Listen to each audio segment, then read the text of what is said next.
Siya yung kusang lumapit. Ako'y napiling kaensayo. Sa pag-aakalang laman tiyan lang ang habol ko sa pangangaso.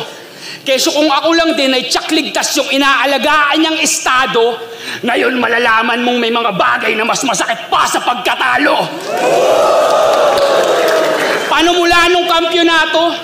Tanging takot yung nahubog. Humusay sa pag-iwas kahit hindi siya nasusunog. Lalo nung nagbanta naman tutuhog yung tagapalo na may saltek. Malamang hindi ito nakatulog nung nagkapanalo si Bagsik. Nung si Looney nagkasyeyi, sa ahon yun nangyari. Sa ahon din nagka-Allen Balakid Jordan yung tip si Mark Andrade. Anong konekta nung detalye? Ba't yung mensahe paikot? Sino bang may ayaw makakitang magkasayad to si Mot?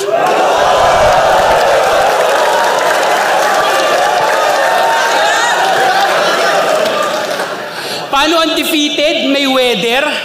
Ang people's champ si Manny. Win streak 12-0. Sumasaktong Ronda Rousey. Na mula UFC, nag-wrestling at tumitesting ito dahil mula flip-top next year, kumasa pangil sa pangil. Sagpangan na! Hindi naman masama yun pero masyado atang alanganin partisipasyon mo sa torneo. Kung ang tinanggap kong misyon, ilagay ka sa museo, tamang ulo na sa bote, katabi mga tropeyo. Ito! Ito yung mukha ng ambisyon na natupad ng mabilis. Eksperto mang dumi at biyasa mang pagmalinis. Pang-exhibition ang teksto ay isang kwentong palihis. Talagang madali matangay ng hangin. Pagpakpak mo manipis!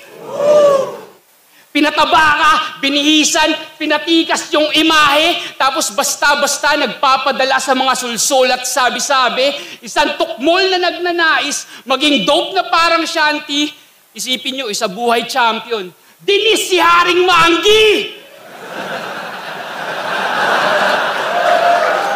Gago ka batang ina ka, ganun ka kadaling itulak? Nasikmura mong pagsalitaan ng masama yung rason kung ba't ginawa ng Diyos si Tupac?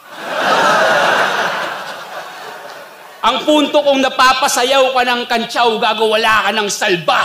Kaya pala may biyak ka sa noo. Laglagan ng barya. Grab ka na. Tama lang, sakto. Di naman ganong maanghang. Naghang. Itaas niyo yung 13-0. Nasaan na?